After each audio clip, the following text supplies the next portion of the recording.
Now let's head to Laguna Seca for an interview with the Ford GT delivery specialist.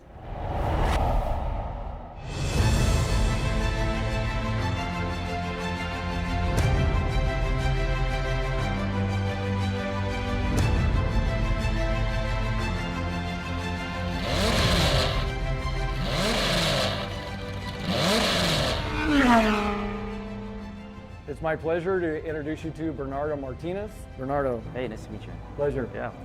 All right, so Bernardo's with the Ford GT concierge team.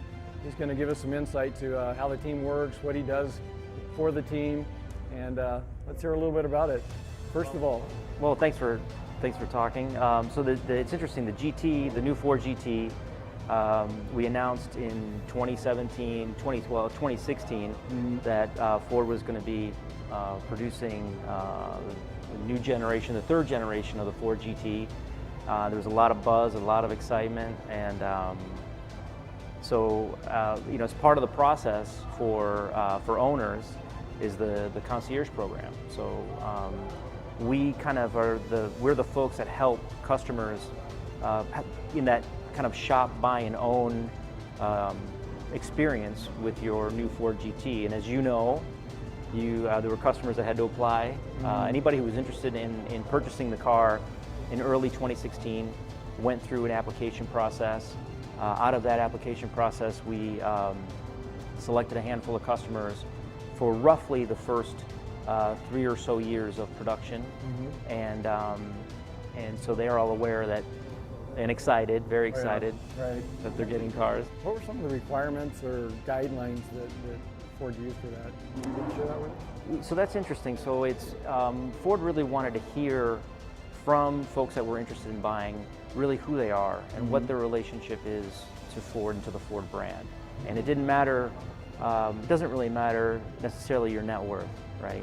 It's about, what do you drive? What do you own? How do you use it? It was really, really interesting. And we even offered folks the opportunity to send in a 1-minute video to kind of tell us their story. And we were able to really connect with a lot of different folks in different walks of life. So that kind of helped, put the fabric together of what, the new GT ownership or owners look like for us. It was really, really interesting. Oh, yeah. And we're excited about it. Yeah, definitely. Now, you have a unique position within the GT concierge team. Tell us what you do. I have a really, really good job, and so my role with the concierge team is delivery of the car. So it's always a good day. Santa Claus. Santa Claus, yes. It's always a really, really fun day, and it's more obviously more specialty to the owner, because the experience of receiving, the excitement, the anticipation, and then we get to the day of delivery, and we don't do more than 2 cars a day, because we do really need, we want to, the car itself is fantastic, and there's a lot of different components, and we want to make sure that that we show the new owner everything that there is to see on the new car, and how to operate it, how to break in the engine properly, how to check the oil. As you know, sitting in the car is it just feels like you're at home, right? Exactly. Would you share with us some of the few differences between the car that actually won Le Mans and what we're going to take delivery of? Sure. So there are obviously differences, but when you look at the cars are actually, when you look at other manufacturers in their relationship between the race car and the street car, there is a larger discrepancy. When we get to the Ford GT, the discrepancy becomes less. And we're using the exact same monocoque tub. We've got the seating position. There's a lot of similarities. The race car is obviously still a little bit lighter weight. It's a little bit wider. And a few less amenities. A lot less amenities. A little bit lower. But overall, like the street car and the race car are actually very similar. We have actually more power. The street car has even a little bit more power than the race car, which is kind of fun. So. Oh, yeah.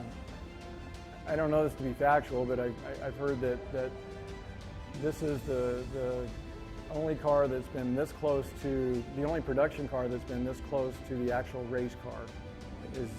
Do you know? Can you elaborate on that, or is it No, it's arguably? Yeah, no, it's interesting. I mean, the race car and the street car, it's a project that the race car and the street car were kind of built in tandem, almost on a parallel path, and you can see the race, you can feel and see the race DNA in the street car. The moment you sit in the car, you can tell that it's meant to get the business done on the track.